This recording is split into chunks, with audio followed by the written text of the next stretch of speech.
कैसे ना मेरे कमरे में आती। मरियम उठ जाएगी आशु। मैं कहती हूँ अभी और इसी वक्त मेरे कमरे से चले जाओ। जा रहा हूँ आशु। छोटी सी बात सुन लो एक। आशु सारा दिन तुम अम्मा और मरियम के साथ बिजी रहती हो, मैं तुम्हें अपने दिल की बात नहीं कह पा रहा। प्लीज आशु एक बार मेरे दिल की बात सुन लो, मैं तुमसे कुछ कहना चाहता हूँ। आई लव यू आशु, मैं नहीं रह सकता तुम्हारे बगैर। तुम जाते हो या मैं? ओके जा रहा हूँ, लेकिन मैं तुम्हारे जवाब का इंतजार करूँगा। जाओ।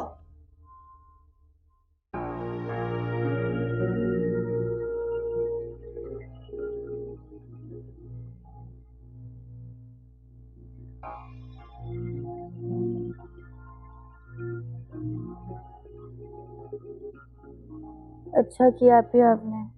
मरियम की बच्ची, तुमने दरवाजा ठीक से बंद नहीं किया था। सॉरी, भूल गई थी। भूल गई थी?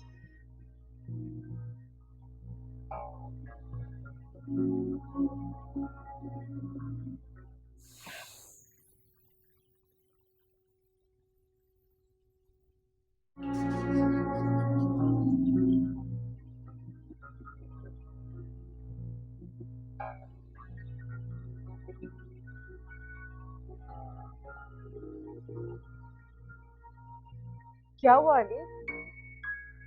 परेशान लग रहे हो, सब ठीक तो है? मम्मी का पैर फ्रैक्चर हो गया है। कैसे? किचन में गिर गई। ओ तो अब कैसी है? कोई प्रॉब्लम तो नहीं है ना? हाँ डॉक्टर को दिखाया, दवाइयाँ देख रहे हैं।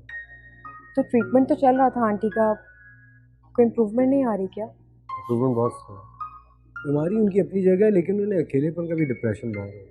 मैं सारा दिन ऑफिस में होता हूँ, अकेली रहती है इसलिए और बीमार हो जाती है।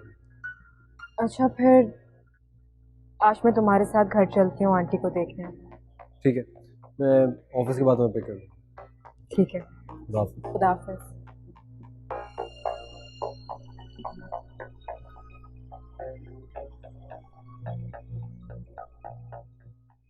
अस्सलाम वालेकुम। वालेकुम अस्सलाम। आपने मुझे बुलाया था? जी हाँ, वो मुझे नूरबानो के बारे में आपसे कुछ बात करनी थी, इसीलिए आपको यहाँ बुलाया। अच्छा जी, कहिए। देखिए थोड़ा पर्सनल है, लेकिन मुझे उम्मीद है कि आप बुरा नहीं मानेंगी मेरी बात का। जी आप बात करें, मुझे बुरा नहीं लगेगा। क्यों, नूरबानो ने कुछ किया है क्या? अरे नहीं नहीं, वो तो बहुत अच्छी स्टूडेंट है।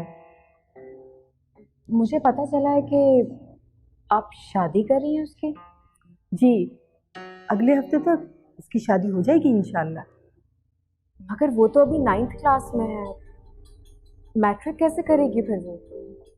तो मैं क्या करूं, मेरे 8 बच्चे हैं और नूरबानो के अब्बा को काला पी लिया है।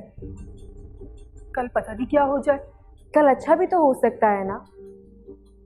देखिए आप प्लीज अभी उसकी शादी मत करवाएं। वो पढ़ना चाहती है, आगे कुछ बनना चाहती है जिंदगी में। क्यों शादी क्यों ना कराऊं, आखिर शादी तो एक ना एक दिन होनी है ना। अच्छा नहीं क्या, जो काम वक्त पर हो जाए वही अच्छा है। आप मेरा मतलब नहीं समझ रही हैं। मैं ये कहना चाह रही हूँ कि नूरबानो को आगे पढ़ना चाहिए, वो कुछ बन के दिखाए इस दुनिया को। पढ़ लिख के वो कौन सा गवर्नर लग जाएगी। और हमारे खानदान में शादियां बहुत जल्दी होती हैं और हम जबान के पक्के लोग हैं। रिश्ता तो मैं तय कर चुकी हूँ। एक बच्चे के मुस्तकबिल का सवाल है और आप कह रही हैं कि आप जबान दे चुकी हैं। हम उसके वालिदैन हैं, उसका अच्छा ही चाहेंगे। बस मिस आप उसे सिर्फ पढ़ाएं, बाकी के मामला हम खुद देख लेंगे। वैसे भी कल से वो मायूं बैठ रही है और अब वैसे भी वो स्कूल नहीं आएगी। अच्छा, अल्लाह हाफिज।